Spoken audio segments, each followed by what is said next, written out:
తాబేలు రెండు కొంగలు. అనగనగా ఒక ఊరిలో ఒక చెరువు ఉండేది. ఆ చెరువులో రెండు కొంగలు ఒక తాబేలు నివసిస్తూ ఉండేవి. ఒక సంవత్సరం వర్షాలు పడకపోవటం వల్ల ఆ చెరువులో నీళ్ళన్నీ ఎండిపోయాయి. ఇదిలా ఉంటే రెండు కొంగలు ఒకరోజు ఆకాశంలో ఎగురుతూ ఉంటే వాటికి ఒక కొత్త చెరువు కనపడింది. అందులో చాలా నీళ్లున్నాయి.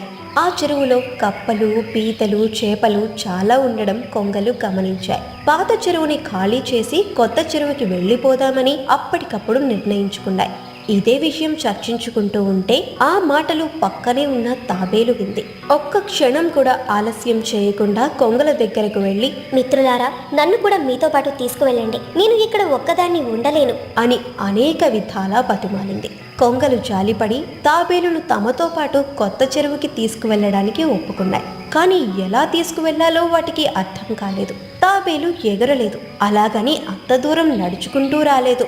పోనీ దానిని మోసుకొని తీసుకుపోదామంటే అది కొంగ వీపుల మీదకి ఎక్కలేదు. ఆలోచించగా వాటికి ఒక ఆలోచన వచ్చింది. తాబేలు ఒక కర్రను నోటితో గట్టిగా పట్టుకుంటే ఆ కర్రను కొంగలు తలో పక్కా పట్టుకొని ఎగురుకుంటూ కొత్త చెరువుకి చేరుకోవచ్చు అని అనుకున్నాయి. కొంగల మాటలకు తాబేలులో కొత్త ఉత్తేజం వచ్చింది.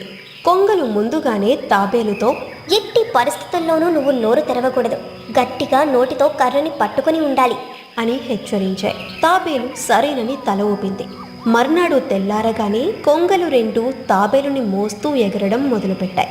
అలా ఆకాశంలో ఎగురుతూ ఉంటే కొంతసేపటికి కింద భూమి మీద కొంతమంది పిల్లలు కనిపించారు. పిల్లలంతా అలా విచిత్రంగా కొంగలు కర్రతో తాబేలును మోసుకెళ్తున్న దృశ్యం చూసి కేరింతలు కొట్టారు. అది గమనించిన తాబేలు ఆ విషయం కొంగలకి చెప్పాలని నోరు తెరిచింది. దాంతో ధడేల్మని కింద పడిపోయింది. అంత పైనుంచి కిందకి పడేసరికి ప్రాణాలు కోల్పోయింది. అందుకే రాబోయే ప్రమాదాలను ముందుగానే అంచనా వేయాలి, సమయానుకూలంగా వ్యవహరించాలి.